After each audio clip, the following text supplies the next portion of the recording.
Hello and welcome to the Self-Made Mastery series. I'm Michael Reedy and this is Social Media Marketing and the Age of Video.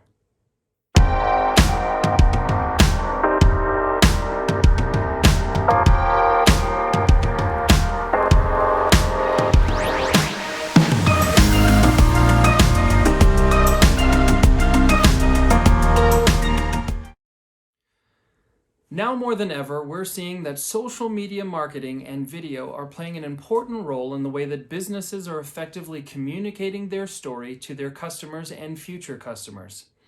With the emergence of businesses and platforms like Facebook, Instagram, TikTok, and YouTube, as well as being on the precipice of the future when it comes to virtual reality and the metaverse, now more than ever is the opportunity that you have to get your unfair share of breaking away from your competition and effectively telling your community about you and your story. This course is all about social media, the different platforms, how the different demographics use those platforms, and how you as a business owner are going to be effectively able to tell your story in each of those particular platforms. In addition to talking about social media as a whole, we're going to be talking about the content, how the different styles of content help you tell a story in a more holistic approach. And then lastly, the second half of this course is focused on video. The importance of video, the difference between short form and long form video, some of the tools and tips that you can use to enhance the video approach that you do for your business, and more importantly, how you can begin to upgrade your business right away. Stay tuned. Each of these courses are built in a way of being on demand, meaning that you're going to be able to pause, take notes, implement certain things, come back and watch time and time again. Thank you so much for being with me, and I can't wait for us to get started. First up, it's talking about social media. So what is social media? Social media is something that has emerged over the last decade as a way for individuals to be able to interact with people that they know, as well as the products, services, and businesses that they enjoy. Think about the difference of how, say, MySpace versus Facebook has evolved, or even how Facebook has evolved into TikTok. So often we're able to see that there are different platforms that are used in an effective way. That's exactly what we're going to do right now by breaking down the most important platforms of today and how that is going to affect the way that your business uses them. First up, we have Facebook. Now, Facebook is one of the longest running social media platforms, and it is the one that has more viewers than any other platform. Reason being is because it has done a very good job of investing in multiple layers to that platform. So, of course, we have your original stories, your timeline. This is where you're able to see your friends, family, and those businesses and professional pages that you interact with. In addition to that, Facebook has invested into stories. They've invested into groups, private events, marketplace, using the platform as a way for you to interact quite often with your people as well as your consumers. So thinking about Facebook and the demographics that use it, quite frankly, it's going to start with majority of our mid to late millennials, Gen Xers, and baby boomers. It's an older generation because this is the platform that they've grown up on. Additionally, it is the one that is used most amongst friends and family. Whatever you want to say is the reason, but now more than ever, the way that grandma is able to see what's happening in her child's life and her grandchildren's life is by going on Facebook. It's the place where she sees life events, and it's where you as a business owner are going to be able to utilize that to enhance the way that you interact with your customers. Now think about it for a moment. We're going to use the example of my birthday. So my birthday comes up, and on my page, I probably get hundreds of people that post on my timeline.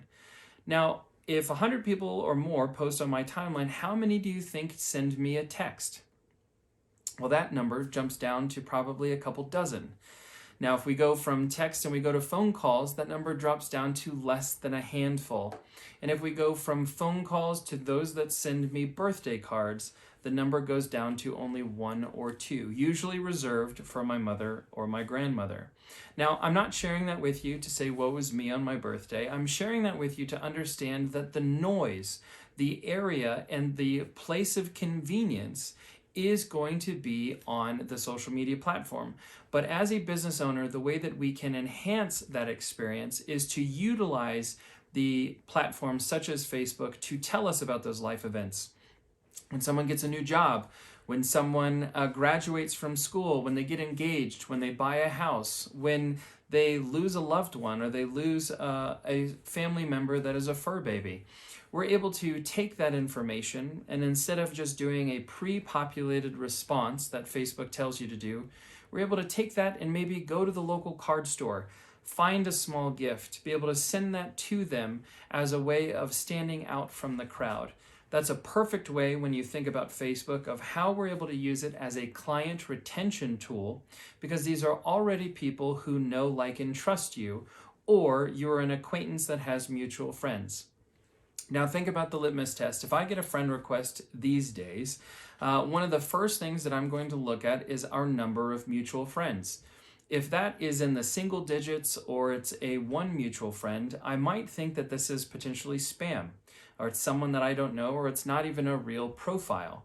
More often than not, Facebook has now been reserved for people that we know or people who know people that we know. And so when people ask the question about whether or not to do a personal or business page on Facebook, the answer is yes. However, it depends on who you're trying to communicate with. If it's someone who already knows you, likes you, and trusts you, then they're going to be seeing your content from your personal page.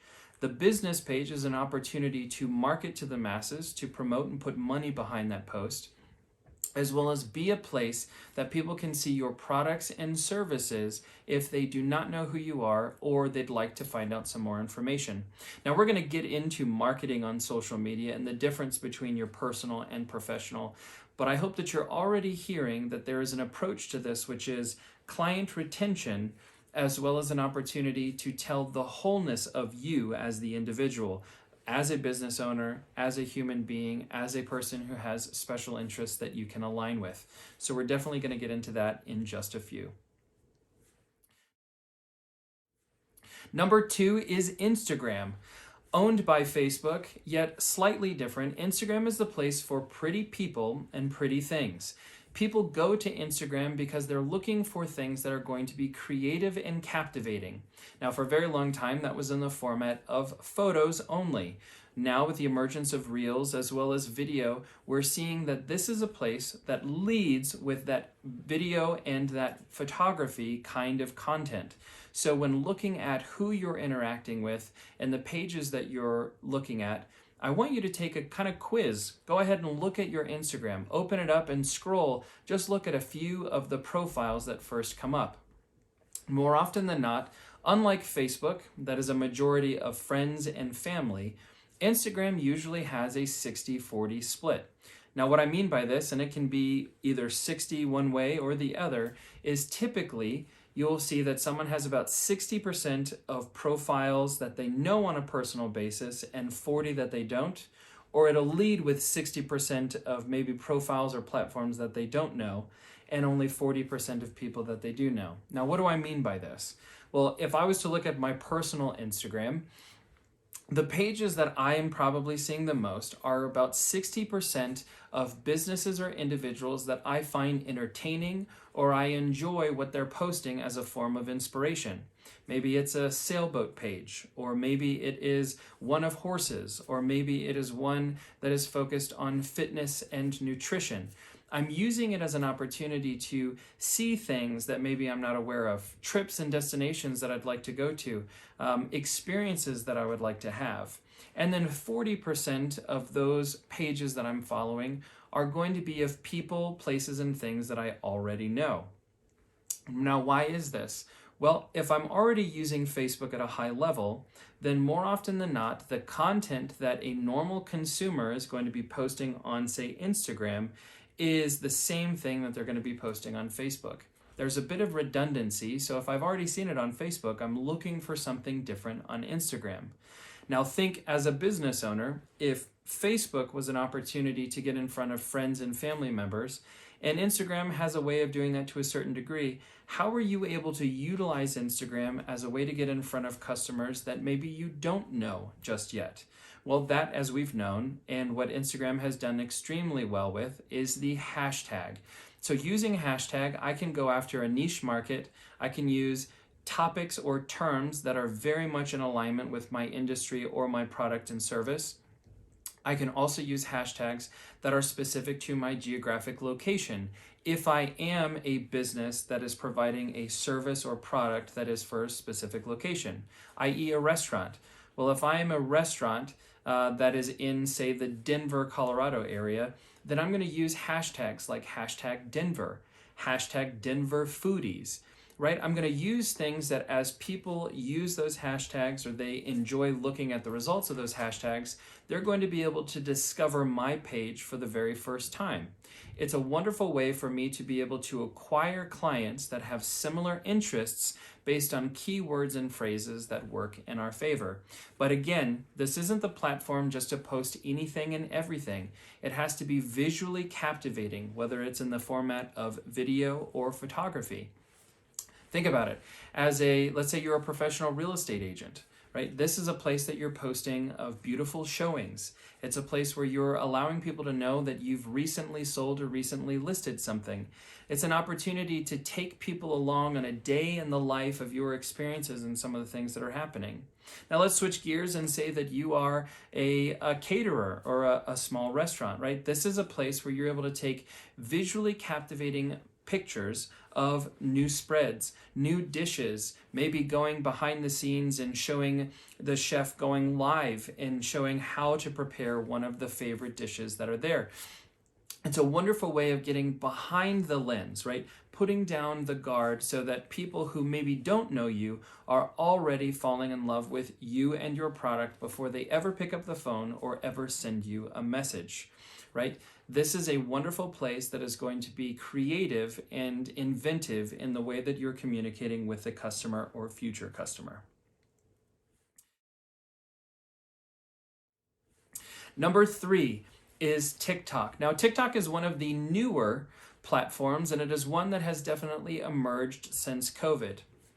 Now, Google has been telling us for a few years now that more than 80% of the content that consumers are consuming is in the form of video, which is exactly why the whole second half of this course is focused on video, right? Video is a wonderful way that people are now seeing text, they're having audio and video all captured into one. So there is a visual, there is an audible, and there is a kinesthetic approach that is happening in the form of video. This is what we're going to be spending quite a bit of time on, and what TikTok has found is really to use the algorithm to be putting content in front of the consumer. The person or the demographic that is using TikTok is, of course, across the board, but it is definitely focused on those that are looking for content that they find captivating and intriguing. So this is not necessarily the long form information, right? This is not the place that you're going to be putting a course on. Instead, TikTok are short snippets that people are able to take out information or inspiration and immediately apply it or take action. Now, the problem with TikTok, depending on your business, if your business is a geographic location or it is bound by a particular area, then something like TikTok is going to be a little bit difficult because viewers from all over the world are watching your content not based on a geographic location, but based on the actual topic and what the video is about. So if you are someone who sells a product that can ship anywhere and can be purchased from anywhere, this is wonderful. Or if you have now created, after a certain period of time in your industry, that a line item, a stream of income comes from other people in your industry wanting to hear your expertise, right? This would be for the real estate agent who has a wonderful presence on social media, who is wanting to teach an e-course on social media, right? This might be a place where financial planners are talking about different ways that someone can get into the industry. We've also seen this with professional photographers who are teaching courses on wildlife photography or how to edit through Photoshop. It's a wonderful place where they can get in front of their audience, because the audience is usually someone who's looking for the same inspiration as what that person or what they do. So being mindful of a platform like TikTok, that's going to be different than the way that maybe you talk to friends and family on Facebook, or the way that you are using hashtags and kind of long form for Instagram. TikTok is unique in that it is a video format, it is a short form video, and it is one that is going to grab someone's attention within seconds.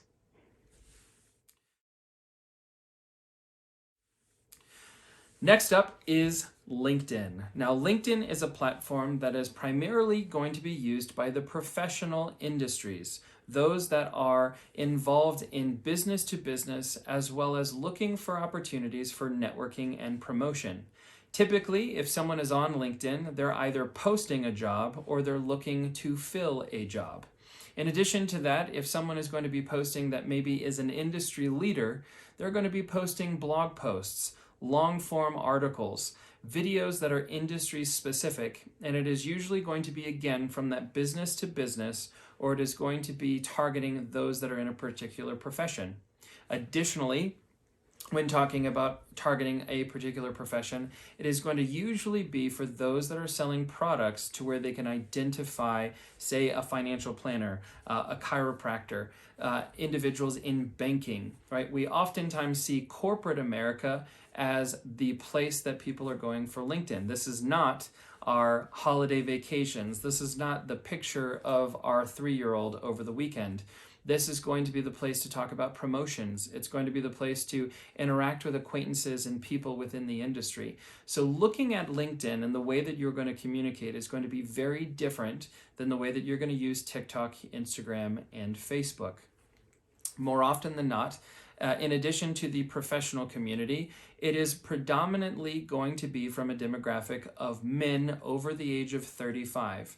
Now, don't get me wrong, ladies and those that are non-binary, it's not to say that women are not on LinkedIn. What it is saying is that more often than not, depending on who you're trying to get in front of, that the person that is going to be utilizing LinkedIn the most, more than any other platform, is going to be men over the age of 35. So been thinking about those different platforms that you're going to use. The question is, who is my consumer?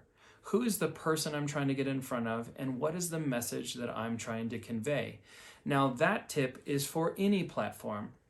And as we get into the strategies that you're going to use, that's going to be one of the most important questions that you can ask yourself, which is, who am I trying to communicate with, and how am I trying to bond with them, build rapport that is essentially pre-selling you, your product, or your service before you ever get an opportunity to talk to them.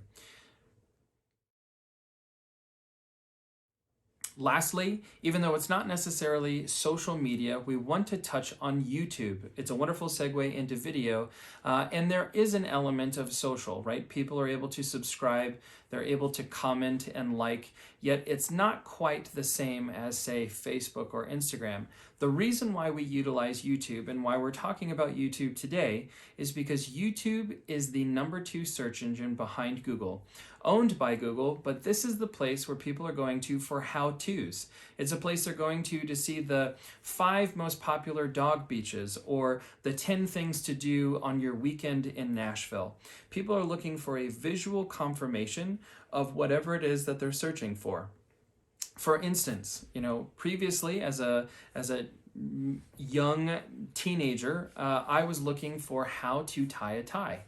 Well, I needed to Google how to tie a tie, and I found, a step-by-step of written words on what to do. Fast forward to today, if I was looking to understand how to tie a double Windsor knot, and I typed in how to tie a double Windsor knot into YouTube, I would see hundreds of videos where I would find one that is aesthetically pleasing. I'm able to click on it and I'm able to watch someone. I can pause, just like this on-demand training. I can follow along step by step. I might be able to go back and watch a sequence 2, 3, 4 times until I really understand it, can mirror and match what that person is doing. And I've come away feeling confident that I didn't misinterpret words, I was able to visually see and also look down and go, does this knot look like that knot?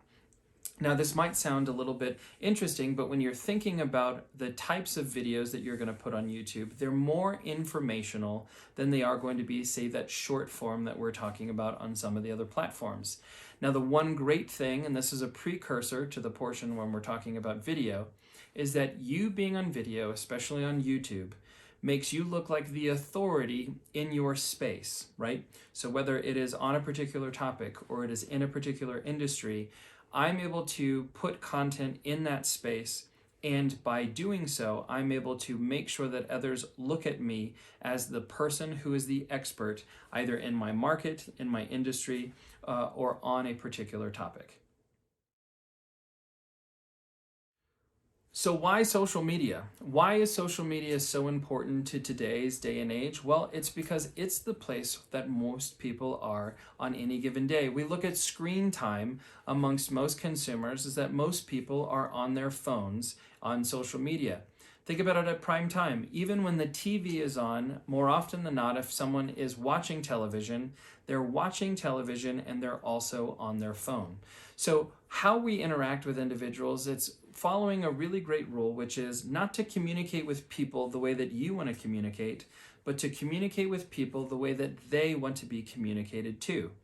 This is also going to lead us to understanding there are two different roles when it comes to social media. There is the content consumer and the content creator. Now, more often than not, especially before this course, you probably are a content consumer first and foremost. You spend majority of your time on social media looking at and interacting with other people's content.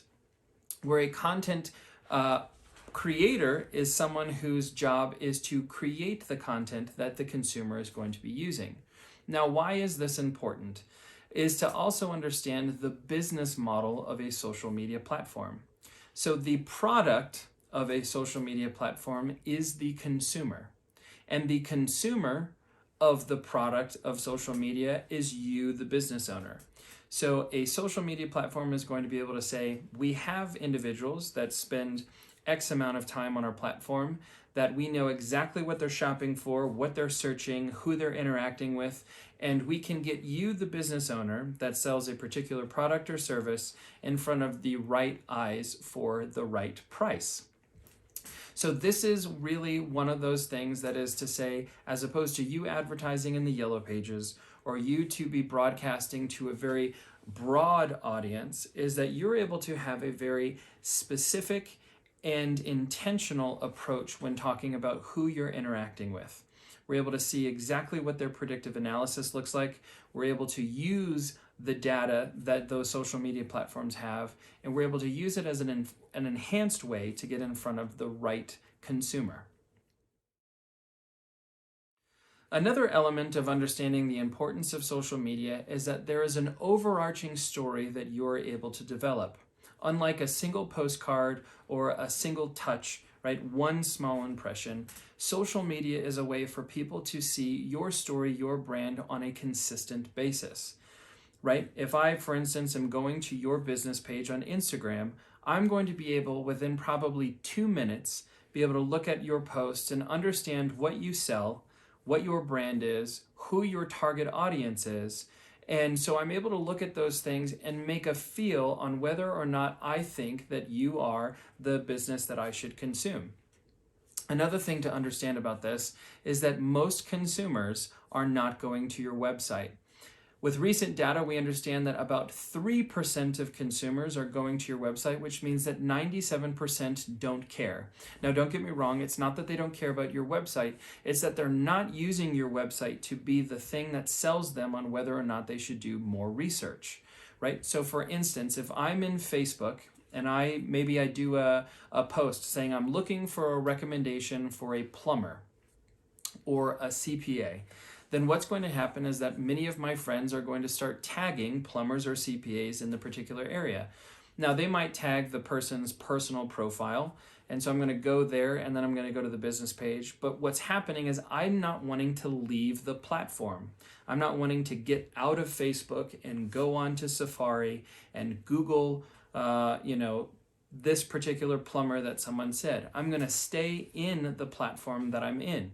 So that is one of the most important things of understanding about convenience, is that many people, if they're searching for an answer on a place like Instagram or Facebook, they're going to want to stay in that platform of Instagram or Facebook and not go somewhere else.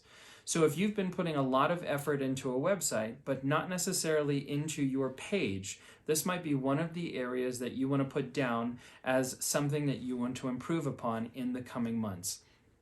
Also, is to ask yourself the question, what story are we telling? Are we only telling them about the things that we do or the products that we sell? One of the things that's very important about this is to understand, Don Miller wrote a wonderful book that is called How to Build a Story Brand. And essentially, and I highly recommend that you read the book, however, essentially the story is that the hero of the story isn't you. The hero of the story is the consumer, and you are the guide. So like Yoda is to Luke Skywalker or Gandalf is to Frodo, it's understanding that the individual who has an issue is looking for a guide to help them resolve the issue. So in our marketing, is it look how great we are? Look at how great our team is. We are number one. Or is it more of a story of, here is this hero, and they had an issue. And by partnering with us, we were able to guide them to the solution that they were looking for. That is what we're talking about when we're talking about effective storytelling through our social media. Business page versus professional. What should I do? I get this question a lot, and the answer is yes, depending on who you're trying to get in front of.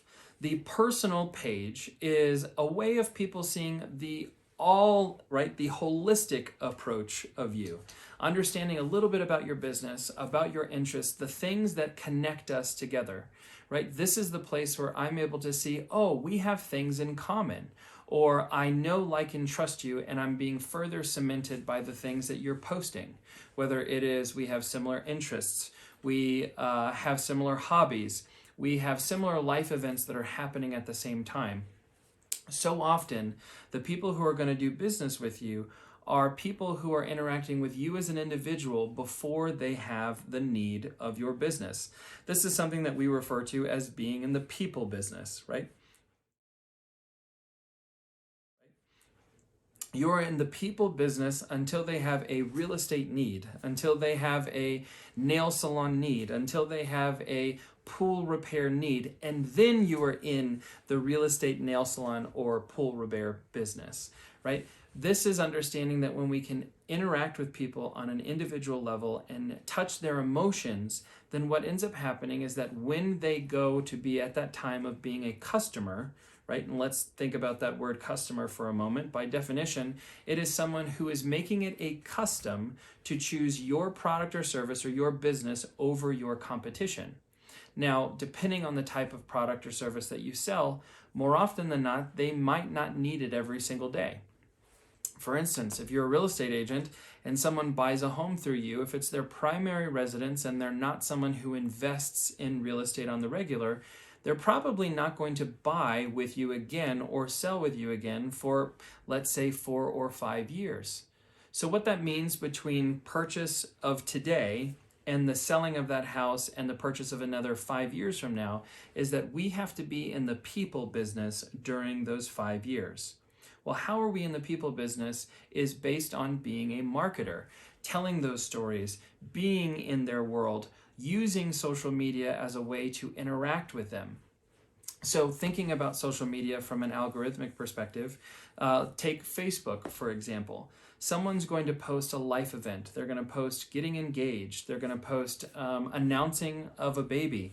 Maybe they had a loss of a loved one or one of their fur babies passed away, right? What we're able to do is we're able to use this as a client retention tool. Now, again, coming from a place of authenticity and being genuine, it's a wonderful way of going, many people are going to interact on social media. But then I'm able to take that information and do something on a personal level. Maybe I see that there was a loss of a loved one. I'm going to go to the local Hallmark, or I'm going to go to the local card store. I'm going to grab a card and maybe a small gift, or I might order some flowers and have them delivered.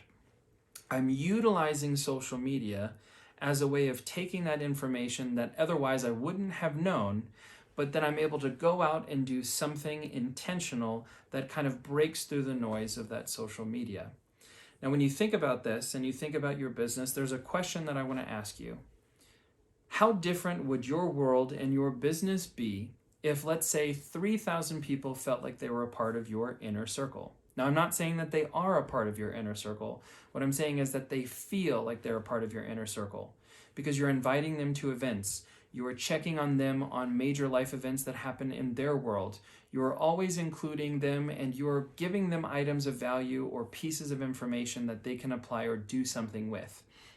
When we have a business that is based in that space, that is one of the most powerful things that you can do to be recession-proof, to ensure that no matter what competition comes in, that you are the person or you are the company that they're going to choose.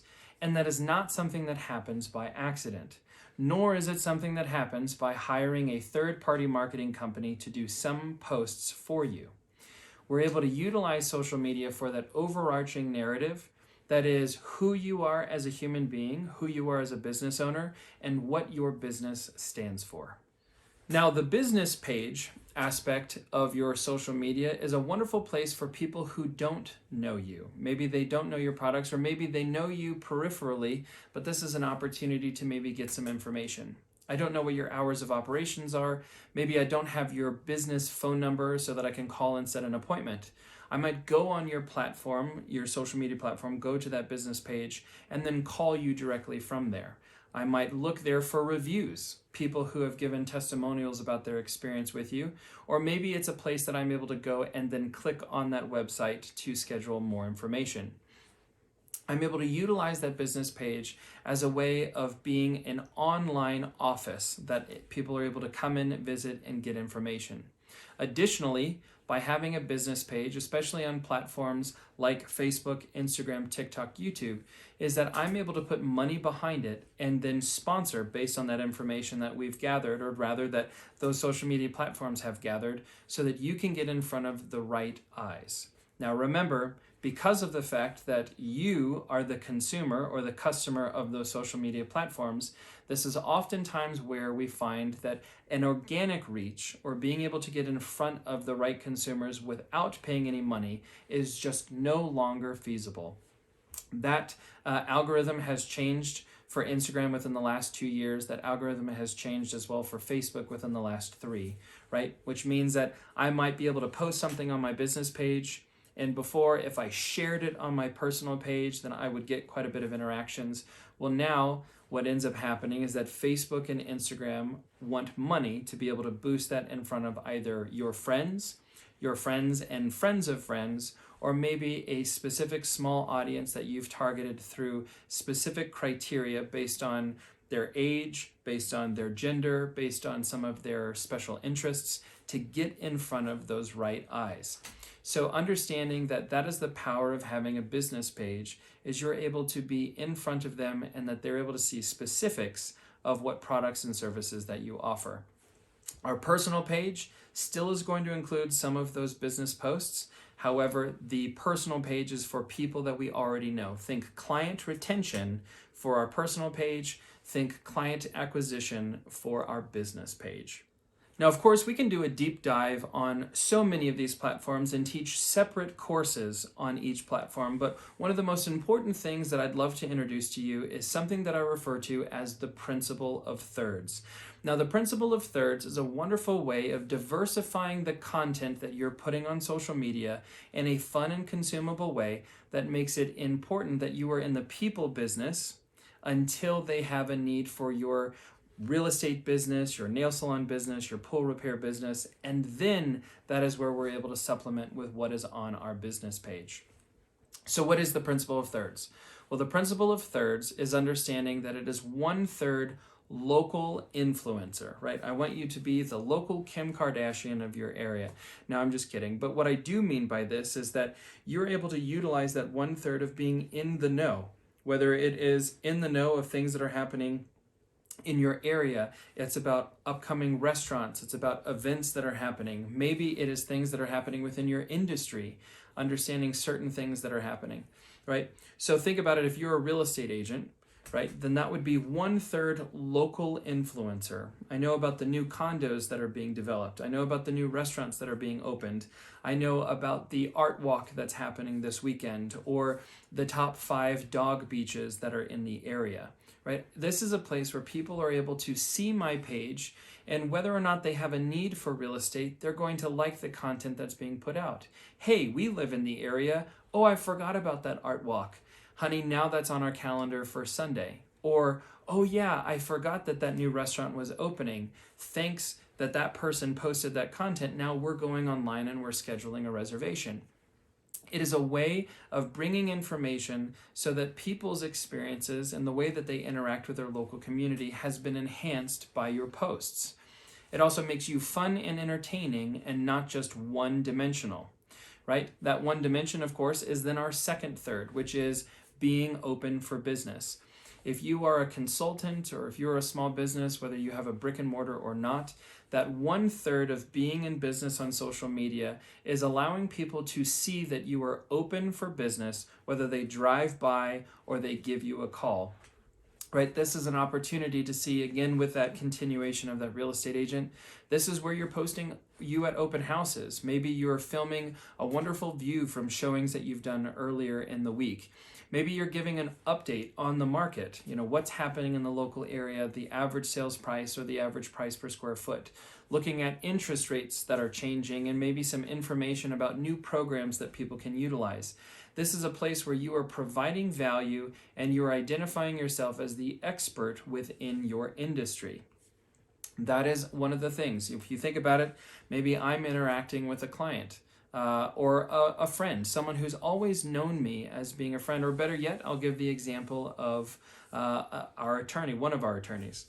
So we have an attorney that during this time was looking at us as consumers, right? We were his clients. We were on retainer. We were, doing the services that needed to be happen. And then one day we saw on social media that he was thinking about selling his home. Now, for those of you that don't know, we still own a real estate sales team. And during that time of when that was happening, it came to a shock because of the fact that we were interacting at such a high level. But then I had to remember that he was only looking at us as clients. It's not his job to remember that we were in real estate. It is our job to remind him that we are in real estate. So when we went back and looked at the content that we were putting out, it was way more personal and almost as if we were shying away from our real estate business. And so that is where that second third comes from, making sure that you are unabashedly letting people know that you are in business and that you want to earn the right to do business with them when and if they ever have that need, right? So 1/3 local influencer, 1/3 open for business, and then 1/3 what I love to refer to as that kind of reality TV host, right? Now, many of you might not understand what I mean, but what I call this is the Joanna Gaines effect, right? For those of you that understand or know who Joanna Gaines is she's a wonderful personality that is on many of the home renovation shows and the home renovation channels. Now they have their own, the Magnolia Network, but before that they were on HGTV. And yet, for whatever reason, there are millions of people who absolutely love Joanna, even though they've never met her. Now, how is that? It's the same effect that we have with the Real Housewives. There are millions of people who love different housewives from that show on Bravo. But why is it they've never met them? What's happening? Well, more often than not, we're seeing behind the scenes. We're seeing behind the veil. So for those of you that might hide behind still photos, this is really a wonderful segue into the power and effect that video has, by understanding that this is an opportunity to bring people in on the similar interests or life experiences that you have. If you enjoy cooking, this is an opportunity to show a dish that you've made. Maybe go live and show how to make homemade noodles. Or if you enjoy making cocktails, maybe going and sharing a recent cocktail that you've discovered, or going and showing them how to make it themselves. Now you might be asking, but what does this have anything to do with my business? What's happening is that you are building a bond with a consumer before they are a consumer, right? or when it comes to client retention, we are further cementing that we have an emotional engagement with them prior to or just after they make the decision that they need our product or service. Now, this is also an opportunity to where you're able to show the side of you that doesn't always have to be polished, right? This is the things that maybe you have interest in. Maybe you are a dog lover. Maybe you donate some of your time at the local animal shelter. Maybe you have a hobby that is you love playing rugby and you did rugby in college and now you're doing rugby for fun. This is an opportunity to where you're able to connect with people. If you're a huge fan, you're an Ohio State Buckeye fan and you have other people in your world that are also Ohio State Buckeye fans, this is a way of connecting and bonding on things that have nothing to do with the business. So that when there is time for business, they go, well, I already know you, like you, and trust you in these other elements. It would be a natural progression that I would want to partner with you when I need that product or service. So again, the principle of thirds is a way that you're able to go through and look at the content that you're doing. Make sure that there's a blend of those so that if I don't necessarily have an interest in whatever product or service you sell at the moment, I'm still engaging with your posts because the other 2/3 are maybe fun, light, I gain value in it. I'm able to, at the very least, respect and appreciate your interests and your hobbies. It makes you multidimensional, and therefore I have multiple reasons to interact with you as opposed to just what I see more often than not, especially with newer businesses and people that it is a priority for them that all that they post is based on their business or their industry. It becomes really redundant. More often than not, you will find that the people who are liking and interacting with your posts more than anybody else are people in your industry because they too find value in it. But we're missing the mark with our customers, the people who would actually buy, right? And an example of this, again, going with that theme of a realtor, is a realtor is going to post things just listed, just sold. Maybe there's a little meme that is real estate related. If that's you, I want you to go back and look at that post. And let's say that there's 32 likes. If out of those 32 likes, 29 of them are other people in the real estate industry, then what you're doing is you're pandering to a different audience that's never going to buy a house through you or sell a house through you, right? They're already a licensed realtor. So that's the question when I go, well, what kind of content do I need to produce in order for the consumer, the potential buyer and the potential seller, to be interacting versus just the people within my industry? One of the most important things that you can do with social media, and this is kind of an in conclusion of this portion of the course, is to constantly be evaluating what is the content that we're producing, what does the engagement look like with the content that we're producing, who is engaging, is it always the same 12 people, or am I seeing different eyes in different views? Am I diversifying my content so that it's wide range and people are getting a well-rounded view of who I am as an individual as well as a business owner? Because more importantly, I'm in the people business until they have a need for my product or service, and then I am in that business. So running through, do an audit of your own social media. Is it consistent? Is there an overarching narrative that I can see immediately? Maybe, share a link of your social media platform with maybe a friend or maybe even someone you don't really know. Give them an opportunity to kind of look and ask them, what do they see? What is the story that they are told when they're looking at your social media platforms? It is one thing to sit in a silo, but if you really want to ensure that social media is an effective approach that you can do for your business and getting in front of new clients as well as retaining pre-existing clients, we have to ask the clients what it is that they're looking for, hold ourselves accountable, and hold ourselves to a return on investment in that space.